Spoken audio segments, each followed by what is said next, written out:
Hey guys, നമ്മുടെ പാച്ചുവിന് ഏറ്റവും കൂടുതൽ ഇരിക്കാൻ ഇഷ്ടമുള്ള ഈ ജനലയിലാട്ടോ. അപ്പം നമ്മൾ കൂട് തുറക്കുമ്പോഴേ തന്നെ പുള്ളി അങ്ങോട്ട് പോകാനാണ് നോക്കുന്നത്. അപ്പോൾ ഈ ജനലയിൽ ഇങ്ങനെ ഇരുന്ന് പുറത്തെ കാഴ്ചകളൊക്കെ കണ്ടുകൊണ്ടിരിക്കാൻ ഭയങ്കര ഇഷ്ടമാണ്.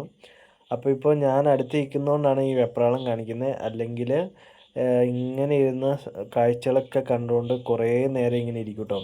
പിന്നെ ജനലയിൽ ഇരുന്ന് നമ്മൾ എന്തോരം വിളിച്ചാലും നമ്മുടെ അടുത്തേക്കൊന്നും വരില്ല. അവിടെ ഇരുന്ന് കാഴ്ചകൾ കാണുന്നത് പുള്ളിക്ക് ഭയങ്കര ഇഷ്ടമാണ്. ഓരോ ദിവസം കഴിയുന്തോറും പാച്ചു നല്ല ആക്റ്റീവായിട്ട് വരുന്നിട്ടുണ്ട് ഗൈസ്. അത്യാവശ്യം നല്ല രീതിയിൽ തന്നെ ആക്റ്റീവാണ് പുള്ളി.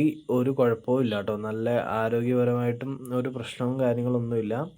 നമ്മളുമായിട്ടും നല്ല അത്യാവശ്യം ഇണക്കത്തിലൊക്കെയാണ്. പിന്നെ നമ്മൾ കൂട്ടിൽ പരമാവധി കയറ്റുന്നതുകൊണ്ട് തന്നെ നമ്മൾ വിളിച്ചു കഴിഞ്ഞാൽ വരാനൊക്കെ ഒരു ചെറിയൊരു മടിയുണ്ട്. കാരണം കൂട്ടി കയറ്റുമെന്നൊക്കെയുള്ള പേടി കാരണം കേട്ടോ. അപ്പോൾ അതൊക്കെ മാറ്റിയെടുത്ത് നമ്മൾ നല്ല സെറ്റപ്പ് ആക്കുന്നതായിരിക്കും പാച്ചുവിനെ. അപ്പോൾ അടുത്ത വീഡിയോ കാണുന്നവരേക്കും ബായ് ഗായ്സ്.